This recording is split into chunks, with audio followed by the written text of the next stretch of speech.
할렐루야. 계속해서 사도행전 4장 23절부터 읽겠습니다. 사도들이 노임에 그 동료에게 가서 제사장들과 장로들의 말을 다 알리니 그들이 듣고 한 마음으로 하나님께 소리를 높여 이르되 대주제여 천지와 바다와 그 가운데 만물을 지으신 이시요 또 주의 종 우리 조상 다윗의 입을 통하여 성령으로 말씀하시기를 어찌하여 열방이 분노하며 족속들이 허사를 경영하는고 세상의 군왕들이 나서며 관리들이 함께 모여 주와 그의 그리스도를 대적하도다 하신 이로소이다. 과연 헤롯과 본디오 빌라도는 이방인과 이스라엘 백성과 합세하여 하나님께서 기름 부으신 거룩한 종 예수를 거슬러 하나님의 권능과 뜻대로 이루려고 예정하신 그것을 행하려고 이 성에 모였나이다. 주여 이제도 그들의 위협함을 굽어 보시옵고 또 종들로 하여금 담대히 하나님의 말씀을 전하게 하여 주시오며 손을 내밀어 병을 낫게 하시옵고 표적과 기사가 거룩한 종 예수의 이름으로 이루어지게 하옵소서 하더라. 빌기를 다함에 모인 곳이 진동하더니 우리가 다 성령이 충만하여 담대히 하나님의 말씀을 전하니라. 믿는 무리가 한 마음과 한 뜻이 되어 모든 물건을 서로 통용하고 자기 재물을 조금이라도 자기 것이라 하는 이가 하나도 없더라. 사도들이 큰 권능으로 주 예수의 부활을 증언하니 무리가 큰 은혜를 받아 그 중에 가난한 사람이 없으니 이는 밭과 집 있는 자는 팔아 그 파는 것의 값을 가져다가 사도들의 발 앞에 두매 그들이 각 사람의 필요를 따라 나누어 줌이라. 구브로에서 난 레위족 사람이 있으니 이름은 요셉이라. 사도들이 일컬어 바나바라 번역하면 위로의 아들이라 하니 그가 밭이 있음에 팔아 그 값을 가지고 사도들의 발 아래 두니라. 아멘. 사두개인들과 제사장들에 의해서 붙잡혔죠. 갇힘받은 이 베드로와 요한이 이제 풀려나게 됩니다. 왜냐하면 이들을 처벌할 증거를 찾지 못했기 때문에. 그러나 위협을 가하면서 협박을 하면서 풀려나게 되죠. 이제 이 두 사도가 다른 제자들이 모인 그곳에 도착합니다. 그리고 그들이 당한 일을 이야기합니다. 제자들이 이 베드로와 요한의 말을 듣고 나서 이 일로 인하여 한 일이 뭐죠? 하나님께 소리 높여 통성으로 기도한 것입니다. 그리고 이 기도를 통하여 사도들은 성령의 충만함을 받았고 담대히 하나님의 말씀을 전하는 능력을 받게 됩니다. 사도들은 이제 무엇을 깨달았는가? 야, 복음의 위기가 왔구나. 이제 앞으로 이 유대인들, 대적자들로 인한 핍박이 강하게 시작되었구나. 그걸 알게 된 거예요. 왜? 베드로 요한이 그렇게 상황을 재판장에 가고 굴욕을 당하는 경험을 보았기 때문에. 그래서 이들의 핍박을 이기고 주님이 명령하신 복음을 전하려면 그냥 하면 안 돼. 하나님의 새 능력을 받아야 했습니다. 그래서 그들은 모여서 부르짖은 것입니다. 하나님께. 그들의 기도는 한 마음으로 외친 통성기도였습니다. 24절 보니까 그들이 듣고 한 마음으로 하나님께 소리를 높여 이르되 대주제여 천지와 바다와 그 가운데 만물을 지으신 이시여. 그들이 한 마음으로 기도를 드렸다는 것은 그들의 마음이 하나가 되었다는 것. 여러분, 이런 기도에 하나님은 강한 응답으로 우리에게 허락하십니다. 우리가 전도 대상자를 놓고 공동체적으로 기도하잖아요. 우리가 예배 때마다 일어나서 손을 들고 나라와 민족과 한국교회와 지구촌 교회와 다음 세대와 해외 선교와 국내 선교와 학원 선교를 위해서 기도하잖아요. 북한 땅을 위해서. 그렇게 합심으로 한 마음으로 하나님께 기도하면 하나님이 응답하시는 거예요. 그거 꼭 믿고 같이 그렇게 기도하는 여러분 되시기 바랍니다. 그리고 그들의 기도는 하나님의 예언이 응했다는 사실을 아뢰는 기도였습니다. 여러분 기도하고 비교해 보세요. 하나님 이거 주세요, 이거 주세요, 이거 주세요. 나의 이기적인 기도와 사도들이 모여서 기도한 내용을 비교해 보세요. 25절 보니까 또 주의 종 우리 조상 다윗의 입을 통하여 성령으로 말씀하시기를 어찌하여 열방이 분노하며 족속들이 허사를 경외. 이게 시편 2편의 말씀이에요. 시편 2편. 세상의 군왕들이 나서며 관리들이 함께 모여 주와 그의 그리스도를 대적하도다 하신 이로소이다. 사도들은 그들이 경험했어요. 무엇을? 그리스도를 대적하는 유대 대적자들, 유대인들의 분노가 구약 시편 2편에 이미 성경에 예언되었구나. 그런 것처럼 허사를 경영함인 것을 알았어요. 그래서 이 일에 대해서 하나님의 크신 권능이 임하고 하나님의 약속의 말씀대로 예언대로 성경대로 이루어지기를 기도한 것입니다. 사랑하는 성도님들, 우리 기도할 때 어떻게 기도하나요? 하나님 이거 해줘야 되고 저거 해줘야 되고 뭐 해줘야 되고 그런 기도, 이기적인 기도가 아니라 먼저 그 나라와 그 일을 구하는 기도, 성경에 맞는 하나님의 말씀을 가지고 기도하시길 바랍니다. 이렇게 말씀에 근거하여 하나님께 아뢰는 기도는 능력의 기도고 힘이 있는 기도가 되기 때문에 그렇습니다. 애들이 엄마 아빠한테 엄마 이거 하면 이거 해주시기로 했잖아요. 엄마가 그렇게 말씀하셨잖아요. 그 말씀에 근거해서 애들이 얘기해봐요. 그 부모가 어떻게 하죠? 알았어. 여러분, 하나님의 말씀을 통하여서 하나님이 약속한 말씀이 있다고. 나의 하나님이 그리스도 예수 안에서 영광 가운데 그 풍성한 대로 너희 구할 것을 풍성하게 주시는 겁니다. 할렐루야. 하나님을 사랑하는 자 곧 그 뜻대로 부르심을 입은 자들에게는 모든 것이 합력하여 선을 이루는 일. 우리가 고난과 역경이 와도 하나님의 선을 이루시는구나. 그 근거, 하나님 말씀의 근거에서 기도하는 것. 그리고 세 번째, 이들은 자신들의 어려움을 아뢰었어요. 주여, 이제도 그들의 위협함을 굽어 보시옵고 또 종들로 하여금 담대히 하나님의 말씀을 전하게 하여 주옵소서. 이거 달라 저거 달라 한 게 아니라 세상이 저렇게 힘들고 위협합니다. 주님.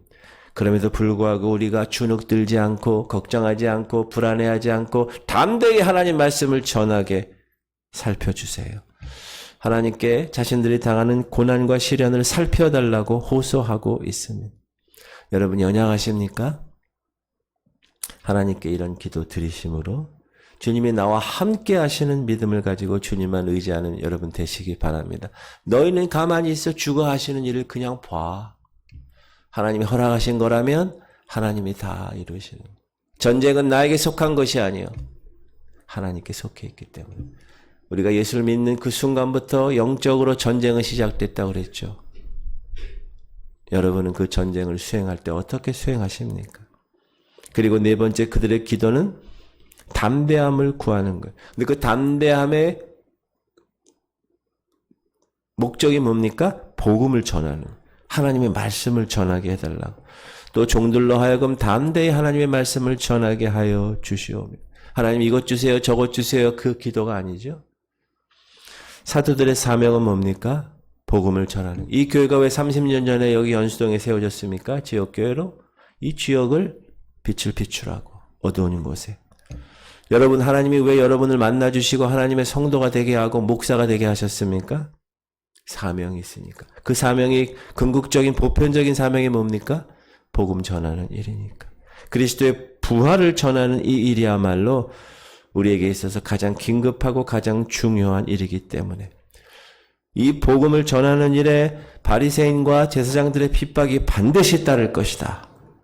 그래서 담대한 믿음을 가지지 못하면 아무 일도 할 수 없는 것이다. 우리도 마찬가지입니다. 예수 그리스도를 믿는 그 순간부터 전쟁은 시작됐고 사단의 방해는 분명히 있을 것이다. 그러나 그것에 대해서 걱정할 필요가 없다. 사단은 우는 사자예요. 갇혀 있어요, 철장에. 예수님이 이미 다 해결하셨어요, 사단을. 그냥 우르렁거릴 뿐만, 그렇게만 하는 거예요. 으름장만 놓는 거예요. 해치지 못해요, 우리를. 나올 수가 없어요. 지금 철창 안에 갇혀 있기 때문에. 주님이 십자가로 이기셨기 때문에. 여러분 그거 믿으세요? 그러므로 여러 가지 사단의 으름장을 여러분 딱 듣고 아휴 어떡해 이거. 걱정, 근심, 우수사려.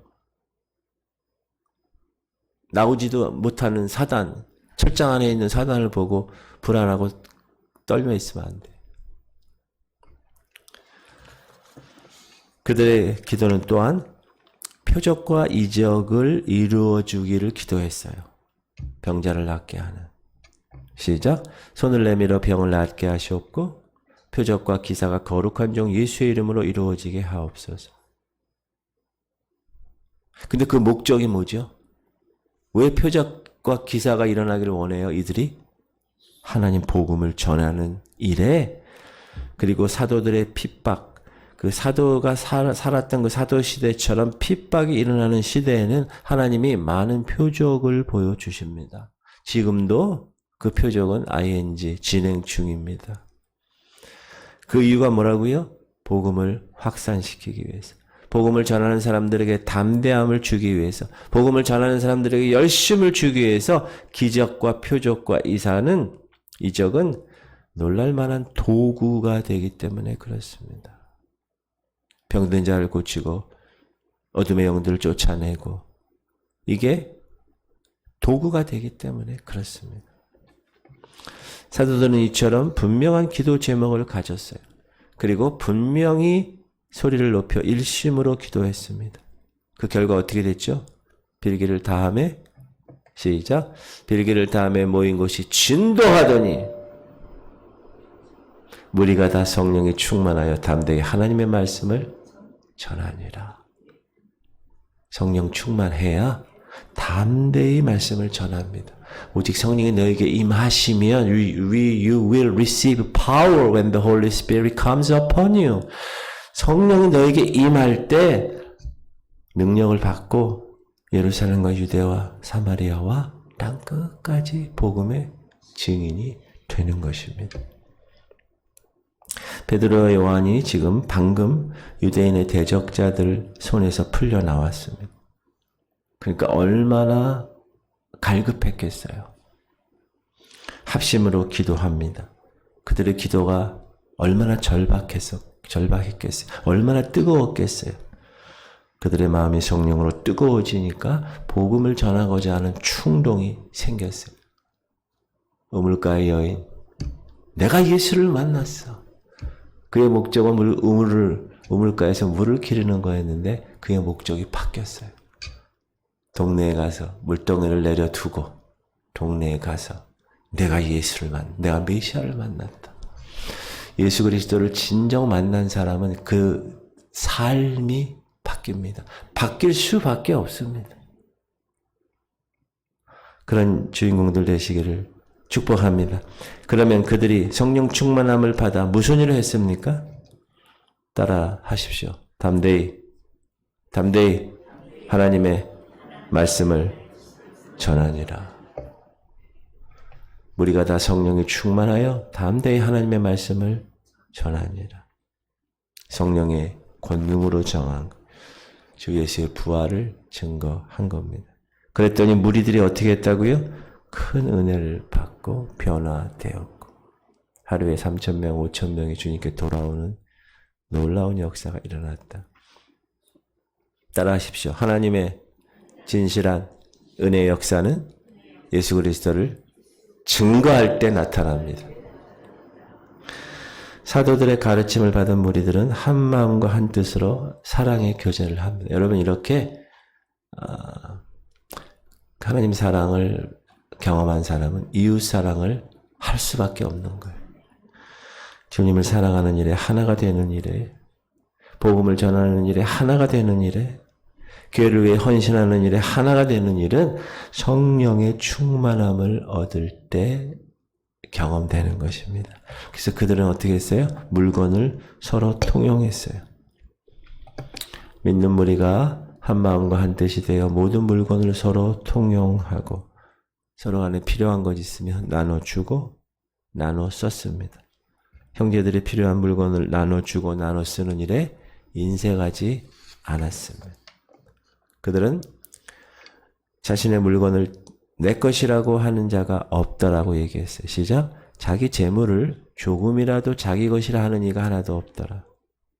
이 말은 자기들의 모든 재산을 하나로 만들어서 공동으로 사용했다는 말이 아니라 그 물건을 자기 것으로 여기지 아니하고 나눠 쓰는 일에 인색하지 않고 헌신했다라는 말입니다. 그들의 이런 일은 가난한 형제를 구조해 주는 일에 나타난 것입니다. 하나님의 사랑을 경험했으니 이웃사랑이 실천이 되는 것입니다. 그래서 그들 가운데 가난한 자가 없었대요. 가난한 자가. 사도들이 큰 권능으로 주 예수의 부활을 증언하니 우리가 큰 은혜를 받아 그 중에 가난한 사람이 없으니 이는 밭과 집 있는 자는 팔아 그 판 것의 값을 가져다가 사도들의 발 앞에 두고 그들이 각 사람의 필요를 따라 나누어 줍니다. 은혜를 받았어요. 자신의 집과 밭을 다 팔아. 그리고 복음을 전하는 일과 가난한 형제를 구제하는 일에 아낌없이 사도들 앞에 바칩니다. 왜? 삶이 달라졌어요. 목적이 달라진 거예요. 이 같은 우리 성도들의 생활은 은혜 생활의 절정을 이룹니다. 사랑하는 성도님들, 온 교회가 성령의 충만함을 받아 예수 그리스도의 부활을 증거하면 큰 은혜가 교회 공동체에서 일어나는 것입니다. 우선순위에 그게 공동체가 잘 섬기고 막 이렇게 하고 나서 성령 충만을 하는 게 아니라 먼저 영적으로 변화되면 그것들은 당연히 자동으로 되는 거예요. 저는 우리 교회가 그런 교회가 되기를 축복합니다. 사도들의 기도와 초대교회 성도들의 헌신을 배워서 우리 교회 공동체에 경험되는 놀라운 하나님의 다스리심, 이끄심, 놀라운 믿음의 제자들 다 되시기를 주님의 이름으로 축복합니다. 기도합시다.